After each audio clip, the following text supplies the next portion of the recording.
Good evening, all little cherubs. Welcome to Granny Tales again. Tonight's book is called Why the Kookaburra Laughs at Dawn. It's from a series of Australian stories, and this one is by L.G. Adams. When the Great Spirit created the world, the first animals he made were enormous. They were as large as the tallest trees. They were so large with such huge appetites that they could hardly find enough food to eat, so they fought and quarrelled all day long. In those distant times there was no sun to brighten the earth. The only light came from the far-off stars. The Great Spirit lived among the stars, high above the world. He shared his home with another spirit called Punjil. I think this one's Punjil and this is the Great Spirit. The sky where they lived was frosty and cold. Each day the Great Spirit and Punjil gathered firewood and piled it up in front of their home. "Why do we keep gathering wood?" asked Punjil one day. "We never burn it to keep ourselves warm, yet it is so cold here amongst the stars."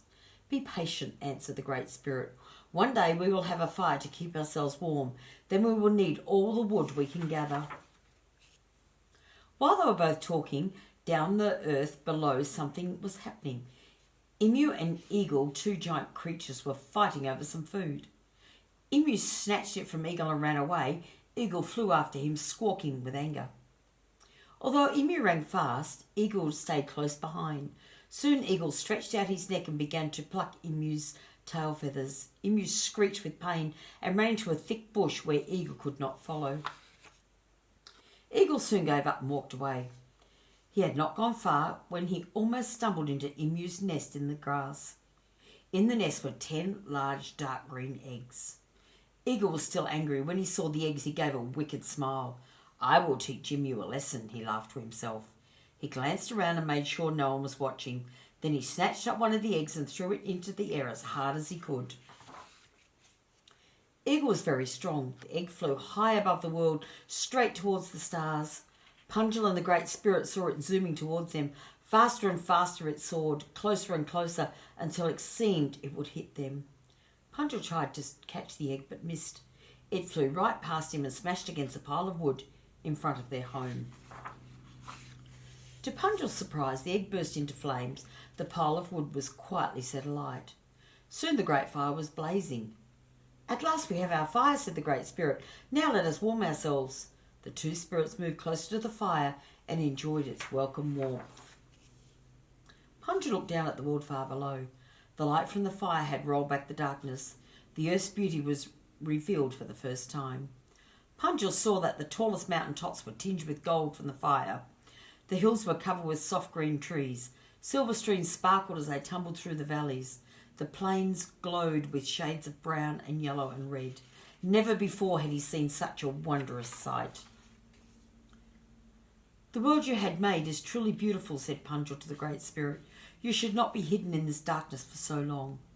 "I am happy enough with it," replied the Great Spirit, "but the large animals have had it to themselves for too long. Now it is time to fill the world with smaller creatures." And so saying, the Great Spirit made all the other creatures on earth. He made the birds of the air, the animals which hopped, walked and ran, the fish, the lizards, the tiny insects. All these the Great Spirit created, and the world was soon ringing with new and happy sounds. Not long after, however, the fire began to die down. "Look," cried Punjil, "the fire is going out. The world is growing dark again." "Do not worry, we will never let the fire go right out," said the Great Spirit. "Each morning we will add new wood to the flames to light the world and wake the creatures from their sleep." "If they are asleep, how will they know that the fire is lit?" asked Punjil. "I will hang a bright star in the eastern sky," said the Great Spirit. "When they see the star, they will know that the fire is about to be lit." Punjil was puzzled by this. "But if the creatures are asleep, how will they know the star is there?" he asked. "There will be a special sound to tell them," answered the Great Spirit. "A sound?" said Punjil. "What kind of sound?" "You must visit the world and find one," said the Great Spirit replied. Punjil went down to earth. He crept quietly through the bush, listening for sounds. He heard the breeze whispering through trees. "The breeze is too quiet," thought Punjil. "It will never wake the animals." He heard the stream bubbling over the stones. "The stream is too faint," he thought. "The animals will never hear it." All day long he wandered, listening to all kinds of noises, but none of them satisfied him. Oh dear, he worried. There is no special sound to wake the animals. There is no way to tell them that the fire is coming. Punch had almost given up hope of finding the right kind of sound. He was about to return to the stars when he suddenly heard a loud noise echoing through the trees. He searched all around and found Kookaburra perched high on a branch, laughing happily. "Kookaburra," Punjil called. "Kookaburra, can you laugh? Even louder than that?" "Of course I can," said Kookaburra proudly.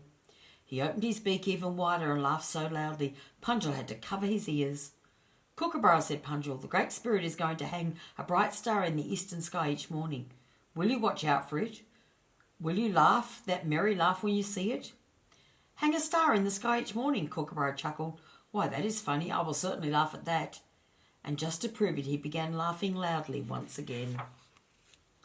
Punjil hurried back to the stars and told the Great Spirit about the sound he'd found. Each dawn since then, the Great Spirit has hung a bright star in the eastern sky, and every dawn Kookaburra laughs loudly when he sees it. This makes the Great Spirit happy, for he knows that Kookaburra's laughter wakes the animals and they open their eyes to see the warm, bright fire they call the sun. Hope you enjoyed that Dreamtime story, kids. Bye.